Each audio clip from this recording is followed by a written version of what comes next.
Assalamualaikum warahmatullahi wabarakatuh. Kami dari kelompok 11 akan mempresentasikan hasil diskusi kami yang berjudul membangun teks laporan. Sebelumnya saya ucapkan terima kasih kepada Profesor Dr. Haja Hasna Faiza ARMHUM selaku dosen pengampu mata kuliah Bahasa Indonesia. Selanjutnya saya akan memperkenalkan anggota dari kelompok 11. Yang pertama, Syakila Fitriani, Fitmi Nelvian, Tasya Asyara, dan Syarifatul Aminah Harahat. Baiklah, saya akan mempersilahkan Fitmi Nelvian untuk mempresentasikan materi pertama. Kepadanya disilahkan.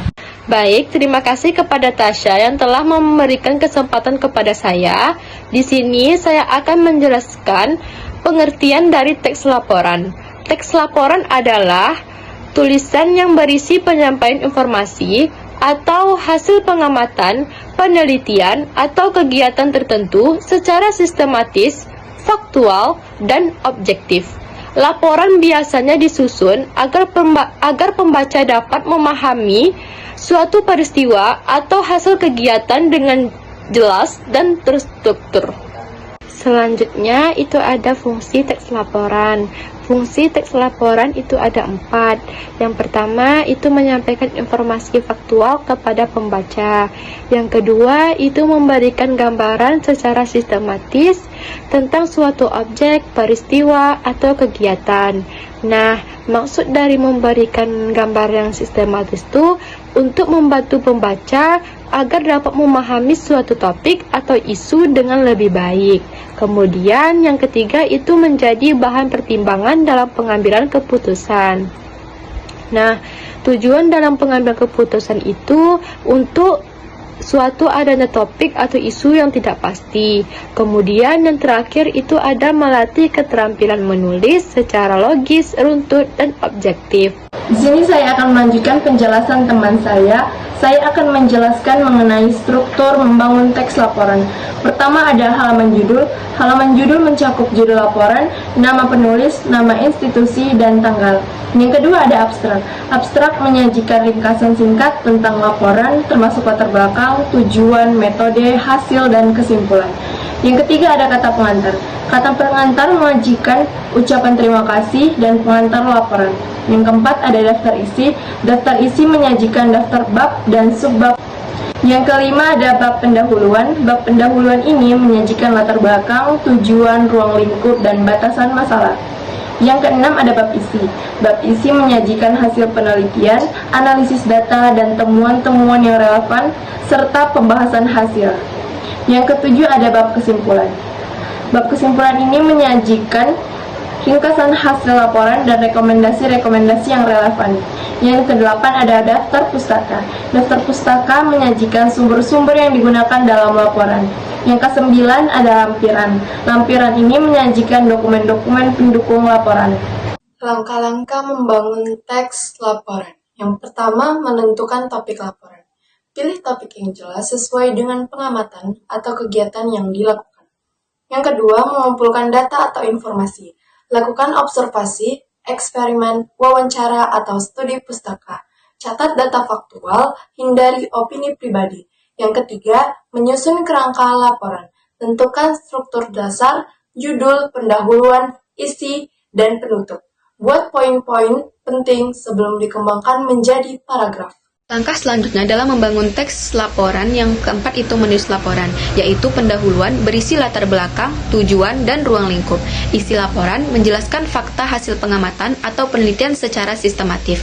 Lalu ada penutup berisi kesimpulan dan saran jika diperlukan. Langkah selanjutnya yang kelima menggunakan kaidah kebahasaan. Bahasa yang digunakan yaitu bahasa formal, objektif, dan jelas.